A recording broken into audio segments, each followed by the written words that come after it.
বড় ভাই আমি আমার গার্লফ্রেন্ডকে এত ভালোবাসতাম, মানে এত ভালোবাসতাম যে চিল কাকে দেখলি ভাই স্যালুট করতে যে ভাই তোমার ভালোবাসা ভাই তোমাদের উফ, জগৎ জুড়িয়েছি, চোখ জুড়িয়েছি। কিন্তু হারাম যদি ওয়া ছিল দাদি একটি, ওর দাদি এত হারামিয়া, মানে ও বলছে যে আমার তো আর কদিন আছে, আর কদিন বাঁচবো আমি, তো আমার একটাই শেষ ইচ্ছা, আমি নাতি পোতার বিয়ে দেখে মরতে চাই। নিট দিলাক আমার গার্লফ্রেন্ডের বিয়ে অন্য কারির সঙ্গে দিয়ে, কিন্তু হলিউডে কি যে আমার গার্লফ্রেন্ডের দুটো ছেলে আছে, একটা ছেলে কোলে ঘুরি বেড়ায়, একটা ছেলে ওয়ানে পড়ে। আর হারান যে দাদি এখনো মরে নাই, ই এখনো বলছে আমার এখনো একটা শেষ ইচ্ছা আছে যে আমার বেটাটার নাম দেখি মরতে চাই।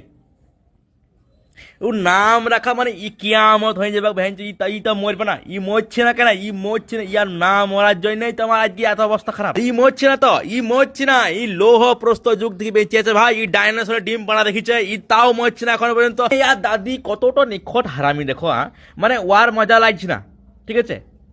ওই জন্য আমার গার্লফ্রেন্ডের বাপেরও বিদি দিচ্ছে, না বেটার বিড়ি দিয়ে দিই, কি করবে বইলে ঠিক হয়ে যাবে নি। আবার যখন এর বুড়ো বয়সে যখন বোরিং লাগছে, তখন বলছে নাতি পোতারও বিয়ে দিতে, মানে বুঝে যেত মানে কত হারামি, মানে ইয়ার নিজের সেক্স লাইফ শেষ হয়ে গেছে বলে লোকের সেক্স লাইফে ইন্টারফেয়ার করে দিচ্ছে।